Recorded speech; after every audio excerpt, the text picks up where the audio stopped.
Every single day, tens of thousands of art lovers, travelers, and curious tourists flock to the Salle d'État inside the Louvre Museum in Paris. They wait in suffocating lines, shoulder to shoulder, just to catch a brief, fleeting glimpse of a relatively small masterpiece, Leonardo da Vinci's Mona Lisa. But if you were to simply turn around literally 180 degrees, you would find yourself staring at a giant. A painting so massive, so vivid, and so breathtakingly complex that it completely dominates the room. Yet tragically, it often hangs in the quiet shadow of Leonardo's famous portrait. Welcome back to Story Behind the Painting by Muzea. Today, for episode 26, we are escaping the crowd to look closer at the largest canvas painting in the entire collection of the Louvre, Paolo Veronese's monumental masterpiece, The Marriage at Cana. Measuring an astonishing 6.69 meters tall and nearly 10 meters wide, this painting is roughly the size of a two-story house. It blankets over 67 square meters of wall space, but its sheer size is not even the most shocking thing about it. Today we are going to unravel how a holy biblical miracle was turned into a lavish, gossipy 16th century Venetian VIP party, look closely at the hidden codes inside the canvas, and find out how this Venetian treasure was literally sliced to pieces by Napoleon's army to smuggle it into France. Let's dive in. Welcome to Story Behind the Painting, where we dive into the most famous artworks and learn a lot from that. At its core, Veronese was tasked with portraying one of the most famous stories from the New Testament, the wedding at Cana from the Gospel of John. This is the historic moment where Jesus performs his first public miracle by turning water into wine. According to Scripture, Jesus, his mother Mary, and his disciples were invited to a wedding feast in Cana in Galilee. Mid-party, the hosts face a nightmare when the wine runs completely out. Seeing the panic, Jesus instructs the servants to fill massive stone water jars with water. Upon pouring, the water miraculously transforms into the finest wine the guests have ever tasted. But Veronese chooses to show this story not in a humble Galilean village, but as a hyper-luxurious Renaissance party in 16th century Venice. The canvas is packed with a staggering 132 life-sized figures. The guests are draped in the peak of Venetian luxury with heavy satins, brocades, shimmering silks, and oriental pearls. In a brilliant compositional twist, the bride and groom are pushed to the far left edge of the frame. They look slightly stressed and subdued, perhaps still recovering from the embarrassment of running out of wine. Sitting dead center, anchoring the chaotic scene, is Jesus Christ. He is flanked by the Virgin Mary and his disciples while everyone around drinks, whispers, laughs, and eats. Christ sits perfectly still, staring out of the canvas and locking eyes with us, the viewers. He is surrounded by a soft divine halo, serving as a peaceful spiritual anchor amid a massive aristocratic celebration. But who are all these people surrounding him? Veronese didn't just paint random models, he turned this holy scene into a historical who's who of the 16th century. Right in the front center, entertaining the wedding guests, is a small string orchestra. And these aren't just any musicians. Art historians have revealed that the band is made up of the greatest painting rivals of the Venetian Renaissance. The man in the brilliant white silk robe playing the viola da gamba is Paolo Veronese himself. Sitting right next to him is Jacopo Tintoretto dressed in blue and Jacopo Bassano. Playing the large double bass in striking red robes is the grand old master of Venice, Titian. Look to the right of the musicians. We see the major domo, or the master of ceremonies, dressed in a stunning green and gold brocade gown. He holds up a crystal chalice of the newly created wine, inspecting its color and clarity like a modern elite sommelier. The guests sitting at the tables read like an international guest list of global superpowers. Veronese included powerful European monarchs like King Francis I of France, Queen Mary I of England, and Holy Roman Emperor Charles V. He even painted Suleiman the Magnificent, the emperor of the Ottoman Empire, sitting right among the Christian royalty.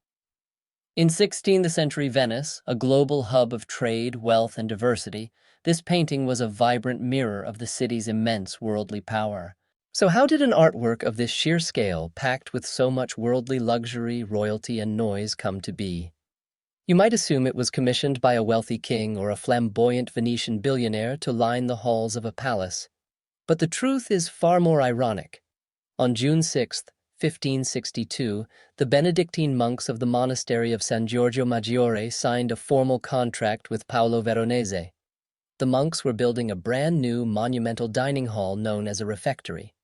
The hall itself was designed by the legendary Renaissance architect Andrea Palladio. Palladio's architecture was famous for clean lines, perfect mathematical proportions, and humble, unadorned surfaces. To contrast this grand empty architectural space, the monks commissioned Veronese to create a painting that would cover the entire back wall of the dining hall. The contract specified it must be a painting as wide and as high as the wall itself. The monks wanted a visual representation of a sacred meal to look at while they ate their daily lunches. But here lies the ultimate test of spiritual discipline. The Benedictine monks lived under a strict, unyielding code of conduct, and total silence was mandatory during their meals. In fact, the word silentium, meaning silence, was literally carved above the doorway as they entered the room. They were forbidden from raising their eyes from their plates while eating. Can you imagine the psychological test of sitting in absolute silence eating a humble meal while a 32-foot-wide masterpiece hung directly in front of you? The painting burst with the imaginary sounds of clinking crystal, laughing kings, barking dogs, and strumming violins. The monks offered a theological excuse that the decoration illustrated a sacred miracle. But in reality, it served as a daily reminder of the tension between earthly pleasures and eternal spiritual life. The genius behind this monumental juggling act of scale, color, and storytelling was Paolo Cagliari, universally known as Paolo Veronese because he was born in Verona. He was born in 1528 and moved to the maritime powerhouse of Venice in 1553. He quickly took the city by storm after arriving. Venice at the time was one of the wealthiest, most decadent cities on earth. It was a place obsessed with pageantry, theatrical spectacles, and expensive fabrics. Veronese's artistic style was a perfect match for the city's elite. Veronese belonged to the late Renaissance movement known as Mannerism. While early Renaissance artists like Da Vinci focused on rigid scientific realism, Mannerist artists preferred drama artifice and elevated elegance. Veronese became the absolute master of theatrical staging, treating the canvas like a massive Broadway set. He would lay out grand architectural backdrops and push the main religious narrative into an organized center space. Then he filled every corner with rich, vivid subplots. Servants running upstairs, dwarf pages holding exotic birds, and pets playing on the floor. He did not just paint stories. He painted spectacles alongside Titian and Tintoretto. Veronese became one of the defining big three of the 16th century Venetian school of painting. Veronese's contributions to the trajectory of Western art cannot be overstated. He completely redefined what narrative painting could be through three major breakthroughs. First was his revolutionary mastery of color and light, known in Italian as colorito. Unlike Florentine painters who relied on dark shadows and rigid outlines, Veronese used color to create form and emotion. He loaded his canvases with extremely expensive pigments like deep lapis lazuli for his skies. He used brilliant, luminous pastels for the clothes to create glowing highlights. By placing complementary colors next to each other, he made the painting look illuminated from within. Second, he was a master of illusionistic architecture, or quadratura. He framed scenes with classical columns that read like real extensions of the room. In The Marriage at Cana, he aligned painted perspectives with the dining hall windows and ceiling. The columns looked like a real extension of the architecture and opened into a grand Venetian square. Finally, he pioneered the art of grand-scale narrative with over 100 figures on a single canvas. He used geometry, architecture, and lighting to guide the viewer through multiple stories happening at once. From Christ's solemn divinity in the center to a servant clearing teeth at the edge, he balanced the epic and the intimate. His work paved the way for the dramatic compositions of the Baroque and influenced Rubens and Delacroix centuries later. For 235 years, this grand masterpiece stayed exactly where Veronese built it, drawing artists and travelers from all across Europe to the quiet island monastery in Venice. But its immense fame ultimately became its curse. In 1797, during the French Revolutionary Wars, the troops of Napoleon Bonaparte plundered Venice. Napoleon wanted the greatest treasures of the world to line his new museum in Paris. But the marriage at Cana was simply too big to transport. The solution?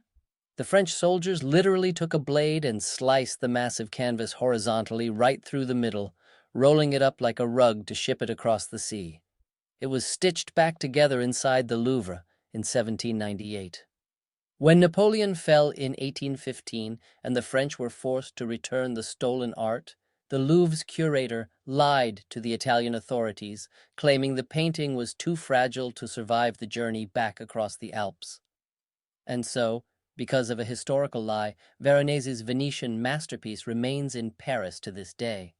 The next time you find yourself inside the Louvre standing in that exhausting line for the Mona Lisa, do yourself a favor.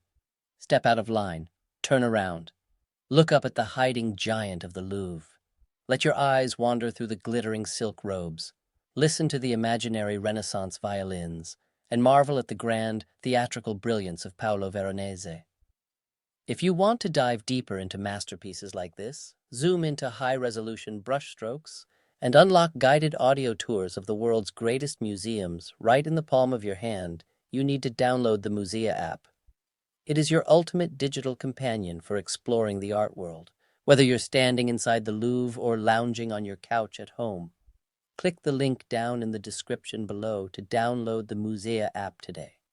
Don't forget to hit that like button, subscribe, and let us know in the comments, would you wait in line for the Mona Lisa or spend your time with Veronese's giant? Until next time, keep looking closer. Welcome to Story Behind the Painting, where we dive into the most famous art works and learn a lot from that.